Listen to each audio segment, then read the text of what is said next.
What's up, everybody? Today we're going to talk about the Mesh RDA. Maybe, yeah. There's a thumbnail for you. Jesus. Anyways, I'll do a review on this at some point, but so far I really like it. And I've got the Canthol mesh in there, and I've got it on my Tesla 120 Steampunk. And then this is how I wick it. So what I do is I take one of these cotton pads, and I stretch out the middle and the back. I stretch it out to about, like yay. And then I'm going to roll it up real tight. Super duper tight. And I'm going to go ahead and pause while I do this. Actually, nah, fuck it. Just trying to make this a quick little video. So I'm starting kind of loose here. I can't really see it, so start loose, and then as you get in, just go tighter and tighter. And this is just kind of a play on what, used to be the thing, I guess still is, with the Scottish roll. And this has been my favorite wicking technique as long as I've been vaping. And it works, it scales really well with the Mesh RDA. All right, so we're getting a nice, tight log of cotton. All right, nice and tight. Jesus. Okay, so what you'll take note of is the way we're going to do this. So I'm not going to push this, the mesh all the way down, depending on how this fits in there, but we're going to lift it up. Yay. Be nice and gentle to the mesh. So about right there. Should do the trick. Should be nice and tight.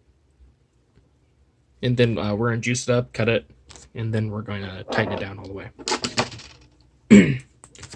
And then the trimming process, I go about right there, around the edge, and then again, right on the edge. I'm going to go a little bit farther out this time. Ooh, got the finger. All right, and then we're going to try to flare out the edges, which you should just kind of want to do automatically. And that's how you want to do it. So grab our juice we're going to be doing. I actually got another bottle of this, but I don't want to wick it with the new bottle. I want to use the old stuff first. And we're just going to soak the hell out of it.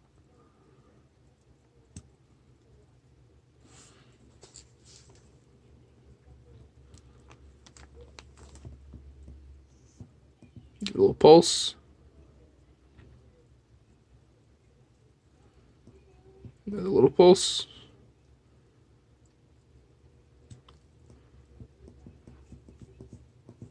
Couple quick pulses. And then we'll try to bunch the cotton up. You'll see how it's moving. Goodness gracious. So our next step is we're going to loosen it on this side. We're going to push it down all the way.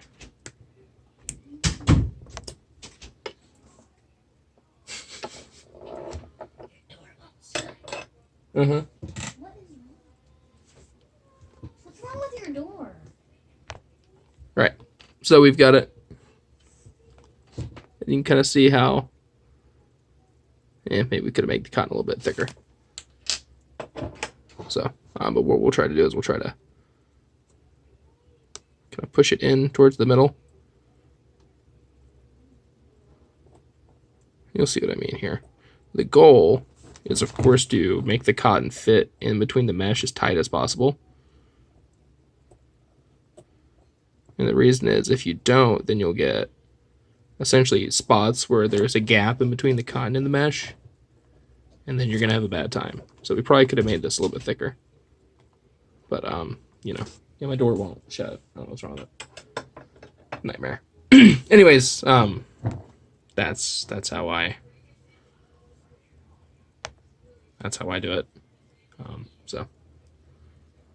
Then the last thing we're going to do is we're just going to pulse it a whole bunch, break in the cotton, let it cool off for a sec.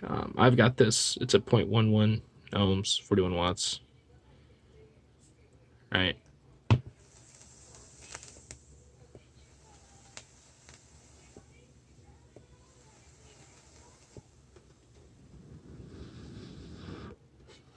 So you'll notice that it's still really saturated, and that's why we roll it up like that.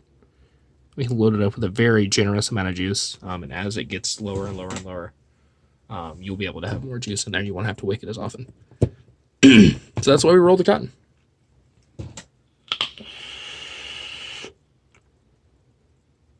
Fantastic.